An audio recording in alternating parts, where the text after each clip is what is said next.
Hey guys, Dre here with a brand new video for you, and now for something completely different. Honestly, I first got this idea watching Top Gear last night, and I thought, if I put out a video review reviewing Top Gear episodes, would people watch? And I thought, hey, I've got nothing better to do on a Monday morning, why not give it a try and see what happens? This might be a one-off video, it might be a new series I could do every Monday after an episode comes out, and maybe even do it during the off-seasons when Top Gear isn't on TV, and I could go back and review some classic episodes instead and see how you guys like it.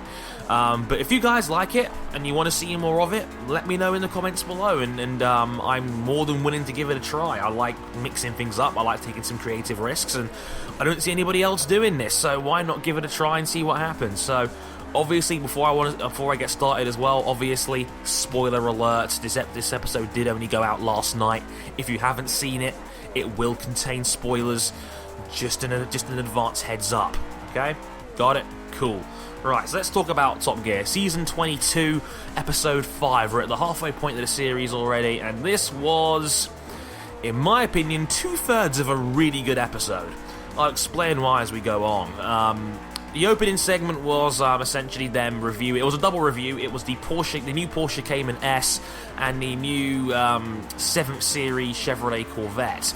Hammond was in charge of the review, and overall it was pretty good. I like the fact that it wasn't your standard, Hammond reviews an American car style review, criticizing it and whatnot, and coming up with the same boring American car review cliches that he comes out with. And he didn't just rip his cock off when he was talking about the Corvette, because I know everyone knows that Hammond is essentially a hillbilly American at heart. But it was a really good review. I enjoyed it. Seeing both cars on track was great. I really enjoyed it. Hammond wasn't, again, he didn't go full American on this one, which I'm glad. And I don't like it when Hammond goes full in love with America, because I think it's kind of fake. But I actually quite enjoyed his review of the two cars, and I was very, very surprised by the Corvette's lap time. I think it set something like a 119 point something, which was the same time, I believe, as a Porsche Carrera GT, which I thought, man, we've really moved the needle when it comes to supercars in the last 10 years or so, because trust me, I've been watching Top Gear since it first came back on the TV, and by the time it got to Series 4 and 5 and 2005, you were seeing things like the McLaren Mercedes SLR, the Porsche Carrera GT, and the Ferrari Enzo. That was the pinnacle of supercars and hypercars in 2005. 10 years ago, those were the big three. They all had over 600 horsepower. They could all go from 0 to 60 in under 4 seconds. They could all get to 200, maybe even 220 miles an hour. And that was the pinnacle. And now you're getting the same level of performance in a 65 grand American Corvette 10 years later. They've really moved the needle on these things, and developing the new Corvette at the Nürburgring most definitely must have helped with that, and whatnot. And so, cool. And it was definitely an eye opener to seeing how far we've moved the needle, and I'll get back to that as well in a little bit because of what happened later on in the show. But yeah, pretty eye opening that. News was news. They're really Hammond seems to have now fallen in love with the Ford Fiesta ST, which I find hilarious because I know my man Ed, aka Babbage Jesus, you may know him on Twitter, bought a Fiesta ST recently, and he's fallen in love with it too. So there's a lot of hype over the new Fiesta ST, which I think is quite funny. And obviously the Ford Focus RS was mentioned, and that car looks gorgeous. Oh my god, 325 horsepower of fun. That looks like, man. I can't wait to see that in action. That's a lot of power for a hot hatch, though. Again, another one of those eye-opening things where 5-6 years ago, hot hatches were getting 200 horsepower, and they were thinking 250's got to be the absolute limit of what you can put in a front-engine, front-wheel drive car because of the torque steer and whatnot. Now we're talking about 325 horsepower in these cars. Man, crazy.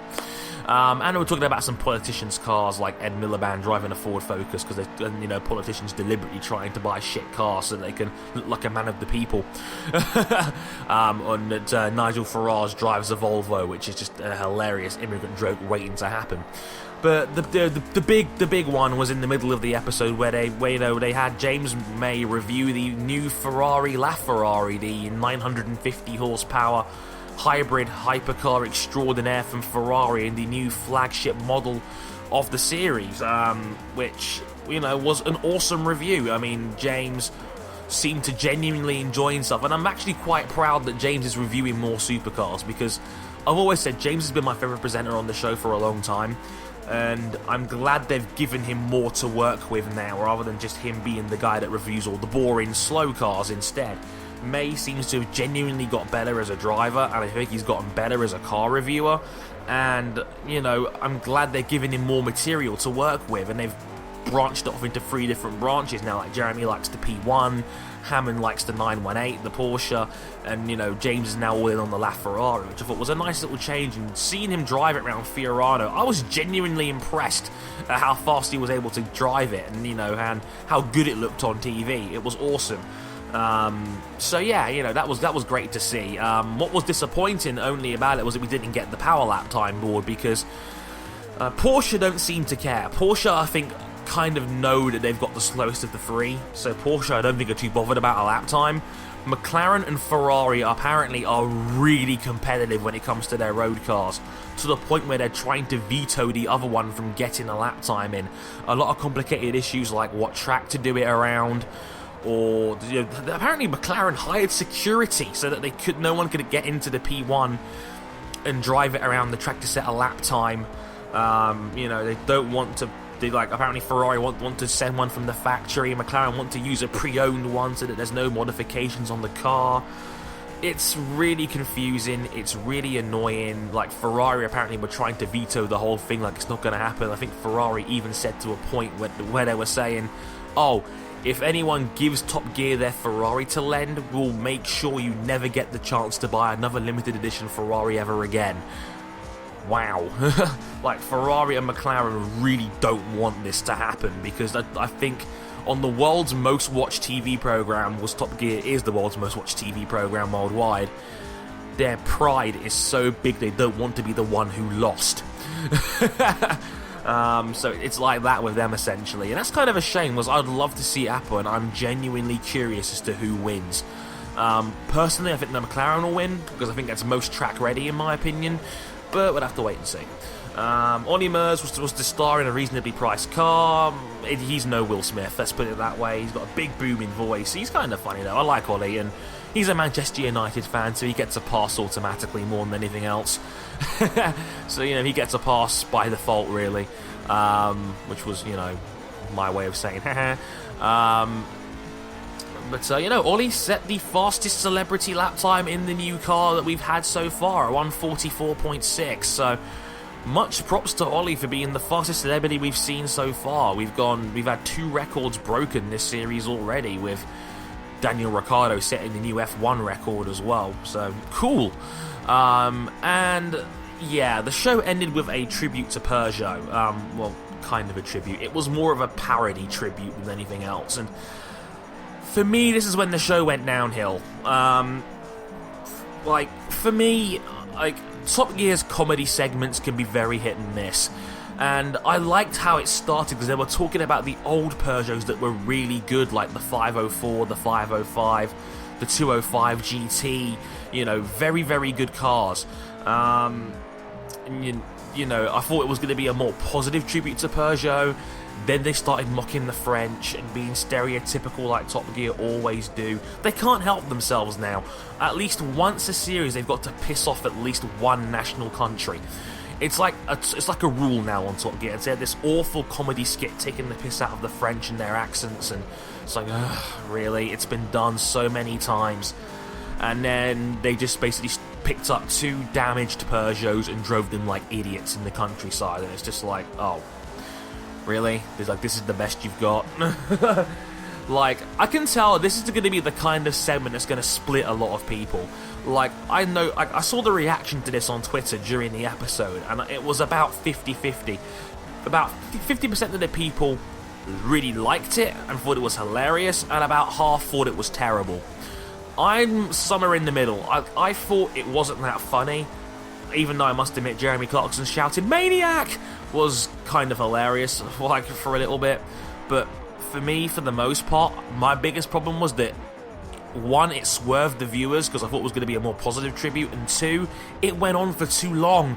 It was like a 15-minute segment, and I thought, God, this just went on and on and on, and it's like the skits of, oh, the Peugeot's caught fire because it was damaged in a fire, like, oh, wow, what a surprise, it doesn't work. It just, yeah, it didn't really work with me, and I think when Top Gear gets cartoony, I think that's when it's at its worst, and, you know, I didn't like it very much at all, but I can see why people would enjoy it, let's put it that way. So I'm not totally down on that final segment, I just felt like it was a bit of a waste. And I think it went on for too long. I think it felt like they were padding for time because I think they were a bit short of material for this episode. But maybe that's just me. Overall, like I said, I thought it was 2/3 of a really good episode, and I'm going to give this show a 7 out of 10. I was going to give it an 8.5 if there was a better end segment, because it reminds me a lot of last week's episode, which was more based on, you know, just car reviewing, which was a really good episode, and I thought one of the best ones they've done in recent times. Like, the last 2 episodes I thought were really, really good, so I thought they might be able to keep the trend going. This was still a good episode, but I still think, like, a better end segment and it's a really, really good episode. Instead, it's just a decent one. But if you saw Top Gear last night, let me know, what did you think of the episode? Did you like the Peugeot segment at the end? What do you think of the LaFerrari? Do you think it's gorgeous? Do you like it? And who do you think will be fastest around the track between that, the P1 and the Porsche 918? I'd love to hear your thoughts. And would you like to see this series more often? I'd like to hear your suggestions. But until then, I've been Harrison101. Thank you very much for listening, and I'll catch you guys next time. Sayonara.